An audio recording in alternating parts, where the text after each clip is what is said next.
So these were a few photos I took in the Nagano prefecture during a road trip with my good friend Scott. He is a very talented and dedicated photographer, and it was just a pleasure to go hunting for some fall colors and everyday scenes in this part of Japan that has been on my radar for such a long time. So it was a first for me there, and I can tell you it will not be the last. It has everything I like: beautiful nature, a quite mountainous landscape for Japan, and plenty of smaller towns and villages which I always love to explore and capture with my camera. Talking about camera, I went on this trip with my Sony a7C II and the a7 IV. Even on dedicated photo trips, I always bring one camera with me for the day. That's all I need to capture photos and video clips at the same time. But I like to travel with two camera bodies to have a backup just in case. For the glass, I opted for the trusty all-purpose zoom lens in the form of the Sigma 28-70mm. While I benefited from the versatility of such a range, it also sparked in me a desire to commit to only one focal length for all my regular street photography in my city and also my trips in the next 6 months or so.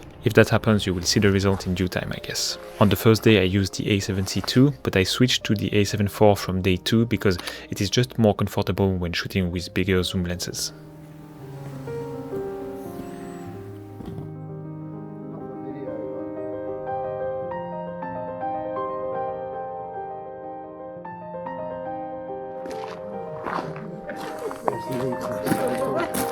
Yeah. On the roof. Yeah.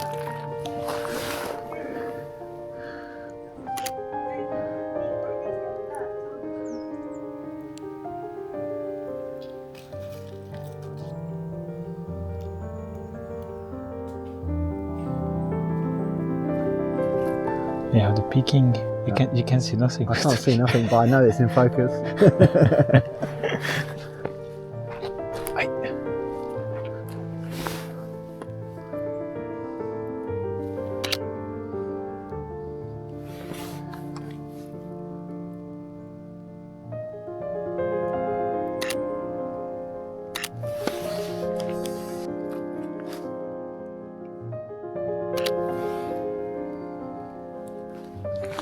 When there are like tall trees like this, I find myself shooting so much vertical. I mean, it makes sense to shoot portraits to show the length of the... At this time of the year, the sun sets so early, around like 4:30 p.m, which did not give us tons of time on that first day. We picked up the car in Nagano City a bit after noon, stopped for a quick lunch at the nearby Sukiya and headed north. We planned on going to the Kagami Ike, but there was work on the road which made us go through a series of mystical shrines in the mountains, so we decided to stop there. It was a good introduction to the trip, catching our first fall colors, but also catching up while having a walk, careful not to be attacked by bears. After that we found our rhythm, and it was a good match with Scott, agreeing very easily on the wake-up time to catch the sunrise and how far we would walk at each location to see if there was a few shots to be taken along the way. The weather on that first day was pretty grey, no real sun rays peeking through the clouds, but I believe that worked quite well. This more diffused and constant light gives you all the freedom to focus more on colors, especially the warmth from the leaves that is not clashing with the sunlight, making them really stand out. It's funny how I always spend tons of time doing some research on internet and Google Maps to find potential locations and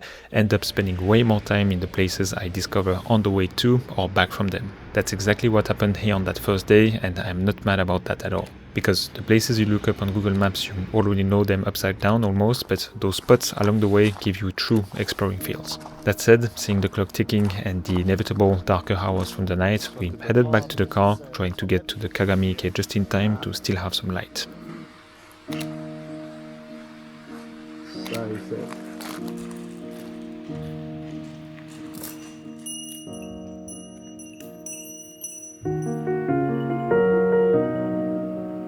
As we made it there, the light was still very flat, as expected, but again, it was almost working to our advantage, making those warm tones really pop against the colorless sky. Kagami means mirror in Japanese, and Ike is the pond, so Kagami Ike literally translates to mirror pond, and it can be further from the truth. There is no strong stream, and as long as there is no wind, the water is very flat and still, creating reflections that are close to perfection. But I have to say, and this might be controversial, I am not a fan of this type of reflection shot with a body of water. Is it because I am yet to have taken a nice shot like this? Maybe.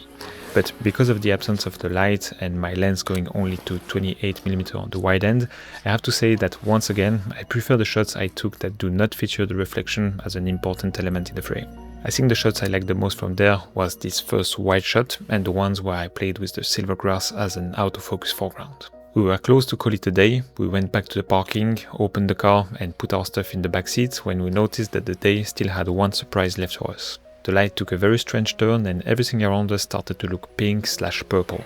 We thought we could not just take a photo from the parking and leave, so we went back to the pond. Some colorful and brighter areas of clouds were forming just behind the mountain peaks. It was such a bizarre, beautiful and also tricky situation to shoot. I would say that my best piece of advice would be to really check on your white balance if you encounter a similar situation. If you leave it in auto, your camera will not understand that these colors are a natural phenomenon and it will most likely compensate for it with the white balance. You will end up with shots that lack all the colors you saw in real life and it might be discouraging to start editing. So, I usually keep my white balance to the daylight preset for most of the day, and around sunrise and sunset I might move it to the cloudy or shade presets, so it really keeps those natural colors and the auto white balance algorithm is not fighting against those natural colors. Before moving on, I'll just take a minute to talk about Squarespace, who is kindly sponsoring this video. Squarespace is the solution for my own website and run my online store. It's so easy to use and you can create a beautiful website in minutes, connect with your audience and sell anything from physical to digital products. What made me choose and stick to Squarespace is the simplicity in how it works and how you can really personalize your website, but also how it covers basically all my needs. This year I expanded my offering on my site with the launch of an online course on photo editing, and I'm so happy to have everything under the same website. It's easier to manage for me and better for the students that are not jumping around different platforms to access the course content. You don't need any coding or web design knowledge. Building a website from scratch is very easy, smooth and even enjoyable, I would say. They also have high quality templates so you can begin designing your website on a solid foundation and customize it as you like to fit your style and visual identity. Squarespace is the perfect solution for both growing and established online businesses, running a blog, or simply having a portfolio presented the way you like. You can head over to squarespace.com for a 14-day free trial, and when you're ready to launch your website, go to squarespace.com/Adrian to save 10% on your first purchase of a website or domain. Thank you so much to Squarespace for the support, and now let's get back to the video. I think it's really like this basin as well, bowl. Yeah.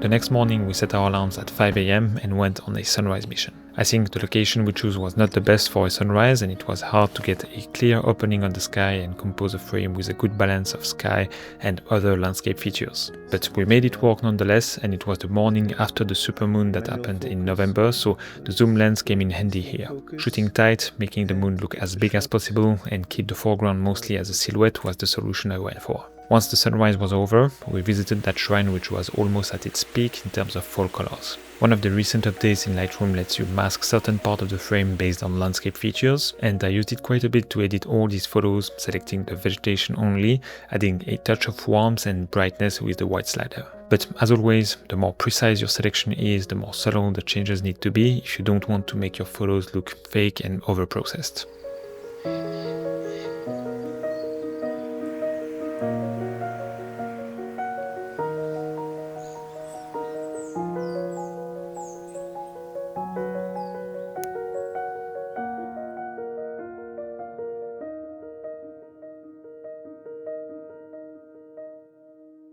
We headed back to the hotel for a well-deserved breakfast, and as we were about to leave, the most beautiful light was pouring from the windows by the elevator.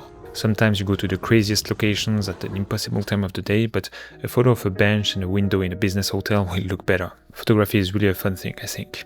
Our next stop was the Shakusonji, a beautiful shrine built into the mountainside. It is not the only one like this in Japan, but I think it is definitely not the thing you see every day. I loved the hike to go up there. It went through narrow, curvy mountain footpaths with the nice greenery overflowing on all sides. Konnichiwa.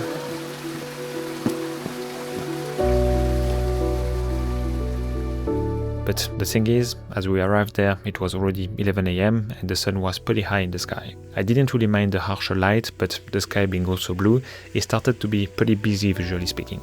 You have the vegetation composed by a mix of green, yellow and orange, the red from the shrine and the blue sky, so it is quite a lot. Maybe it would have worked better with a softer light a couple of hours prior to our visit, or I think it would have definitely looked nice under a grey sky. In such conditions, the color palette would be more limited, removing the blue, making the scene just a bit easier to digest and nicer to the eye. But still, it didn't prevent us from grabbing plenty of shots and have a play from the shrine itself, trying to capture a bit of action with the other visitors.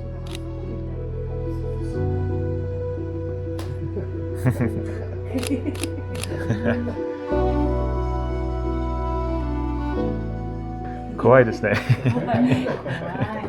日本語上手ですね。あ、ありがとうございます。日本に住まわれてるんですか？はい、僕は広島で住んでるんですけど、こ広島？れはニュージーランドからの友達です。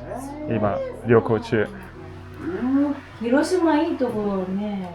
宮島。そうですね。宮島1年間で何回も行ってるんですけど、やっぱりね。写真は好きだからそこに行っていつも写真撮ってます。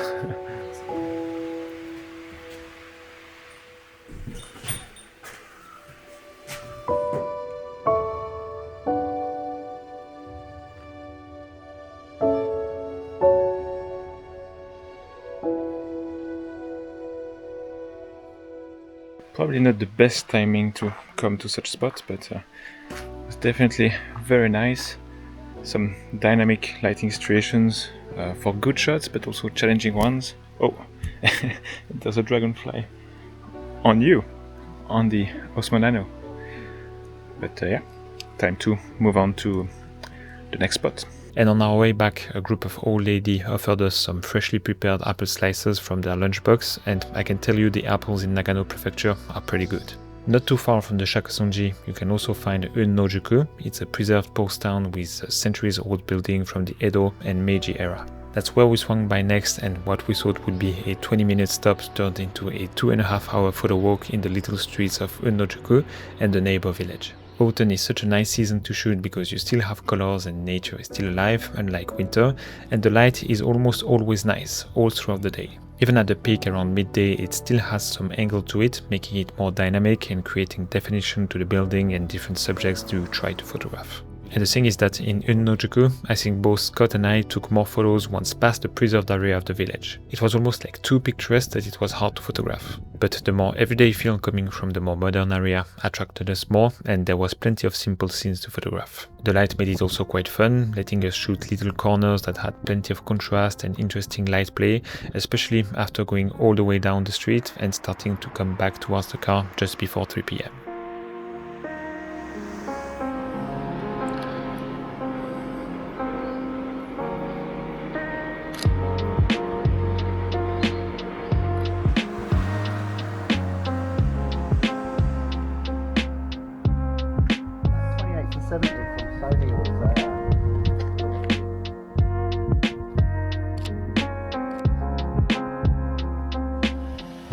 Oh, that's the kind of scene I like. 35 plus 0.3 on the exposure. As you can hear, the train is coming, but light is going away. There's a big cloud now, but we'll still get the shots.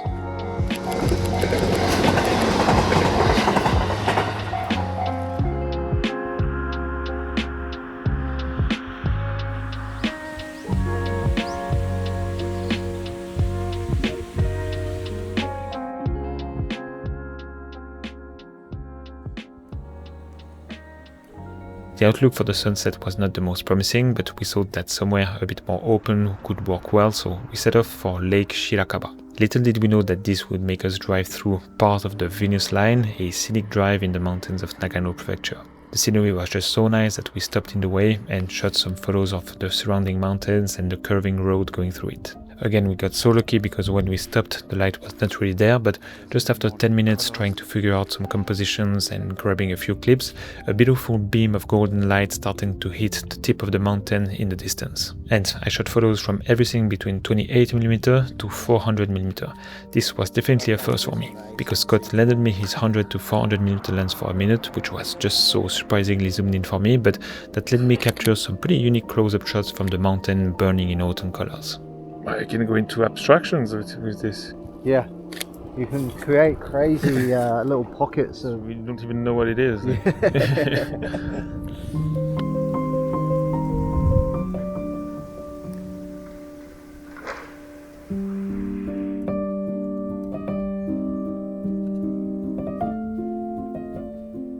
So in the end we took no photos of Lake Shirakaba, we just stopped to take photos of this little K-truck parked beside a retro inn sign and another illuminated alcohol sign which just created this perfect little corner with different elements all nicely tucked in.